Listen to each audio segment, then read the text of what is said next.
اللہ تعالیٰ کی ذات بڑی ہی رحیم اور کریم ہے۔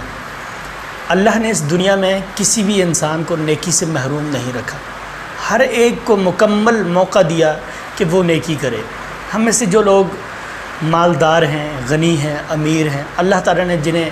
مال و زر میں وسعت اور کثرت دے رکھی ہے، وہ اللہ کے راستے میں خرچ بھی کرتے ہیں، وہ حج بھی کرتے ہیں، وہ عمرے بھی کرتے ہیں۔ آج کل بھی حج کا موسم ہے اور حاجیوں کے قافلے روانہ ہو رہے ہیں، اور جو غریب، فقیر، مسکین لوگ ہیں ان کے دل میں ہمیشہ سے یہ خواہش ہوتی ہے کہ اللہ تعالیٰ ان کو زیارت حرمین سے نوازے، وہ وہاں پر جائیں، دل کھول کر دعائیں کریں، بیت اللہ کا طواف کریں، مقامات مقدسہ کی زیارت کریں، اور نبی اکرم صلی اللہ علیہ وسلم کے اس مسکن کو، آپ کی اس جائے پیدائش کو، آپ صلی اللہ علیہ وسلم کے اس شہر اور بلاد کو دیکھیں، وہاں پر سیر کریں،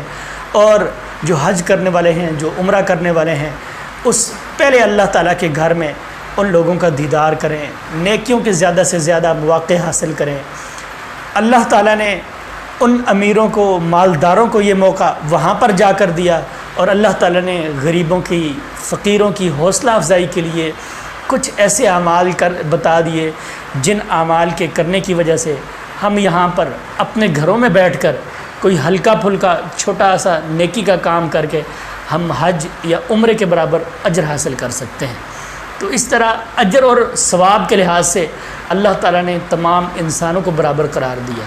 ایک وہ انسان جس کے پاس بہت زیادہ مال ہے، وہ بہت زیادہ خرچ کرتا ہے، اور دوسرا وہ انسان جس کے پاس مال نہیں ہے، وہ ذکر کر کے، وہ تسبیح کر کے، وہ نماز پڑھ کے،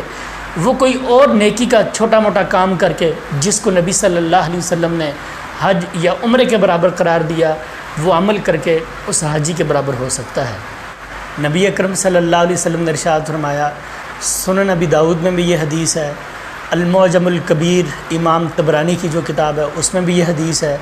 اس کے سوا مسند احمد میں اور دوسرے کتب احادیث میں بھی یہ حدیث ہے، اور یہ حدیث حسن درجے کی ہے۔ علامہ البانی رحمۃ اللہ علیہ سنن ابی داؤد میں اور مسند احمد میں اس حدیث کو حسن کہتے ہیں۔ وہ حدیث کیا ہے؟ نبی اکرم صلی اللہ علیہ وسلم نے ارشاد فرمایا، من مشاء الی صلاۃ مکتوبۃ فہی کحجۃ، جو بندہ وضو کر کے اچھی طرح طہارت حاصل کر کے مسجد میں فرض نماز کی ادائیگی کے لیے جاتا ہے، وہ ایسے ہی ہے جیسے حج کرنے کے لیے جا رہا ہے، اس کو حج جتنا ثواب ملتا ہے۔ یہ الفاظ المعجم الکبیر للطبرانی کے ہیں، اور سنن ابی داؤد کے الفاظ یہ ہیں،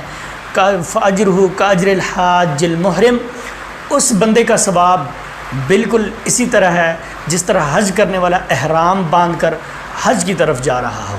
تو آئیے، اگر ہم حج نہیں کر سکتے یا حج کے لیے نہیں جا رہے، تو اللہ تعالیٰ نے اور رسول کریم صلی اللہ علیہ وسلم نے ہمیں ایک بہترین موقع دیا ہے کہ ہم مختصر سا عمل کر کے ہم حاجیوں کے برابر وہ اجر اور ثواب حاصل کر سکیں۔ اور یقیناً ہم میں سے کوئی بھی اس بات سے عاجز نہیں ہے کہ وہ وضو کرے، وضو کرنے کے بعد اچھے کپڑے پہنے اور وہ مسجد کی طرف روانہ ہو جائے، اور مسجد میں جا کر وہ باجماعت نماز ادا کرے۔ انشاءاللہ خلوص نیت کی وجہ سے، اچھے عمل کی وجہ سے، نبی صلی اللہ علیہ وسلم کی سنت کی اقتداء کی وجہ سے،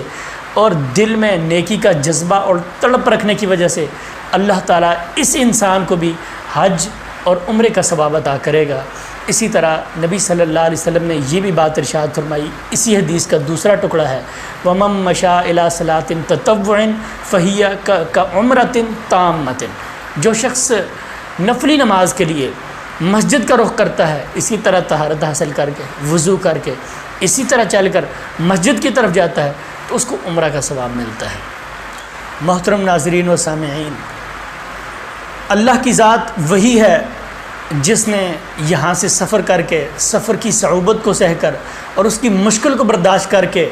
وہاں پر 2، 3، 4، 5 دن، اتنے دن مسلسل آنا جانا، سعی کرنا، کنکریاں مارنا، میدان عرفات میں جانا، طواف کرنا، اپنا سر منڈوانا، یہ سارے اعمال کر کے انسان کو حج یا عمرے کا ثواب عطا کیا، وہی اللہ ہے، اسی نے ثواب عطا کرنا ہے، اسی کے ہاتھ میں ہے اچھی اور بری تقدیر، اسی کے ہاتھ میں ہے جنت اور جہنم کا فیصلہ، اسی کے ہاتھ میں ہے وہ کسی کو مالدار بنائے، کسی کو غنی بنائے، کسی کو فقیر اور غریب بنائے، اسی رب نے اسی مقدار میں، اتنی تعداد میں اجر اور ثواب اسی بندے کو دینا ہے جو بندہ مسجد میں چل کر نماز ادا کرتا ہے۔ تو آئیے، اگر ہم حج کے لیے نہیں جا سکتے تو ہم یہ عمل کر کے نبی اکرم صلی اللہ علیہ وسلم کی اس حدیث کو سن کر، اس پر عمل کر کے، مسجد میں باجماعت نماز ادا کر کے ہم حج اور عمرے کا ثواب حاصل کر سکتے ہیں۔ اس حدیث کو سن کر خود بھی اس پر عمل کریں اور دوسرے انسانوں کو، دوسرے مسلمانوں کو اس حج جیسے ثواب سے محروم نہ رکھیں، ضرور ان کے ساتھ شیئر فرمائیں اور صدقہ جاریہ کا حصہ بن جائیں۔ اللہ تعالیٰ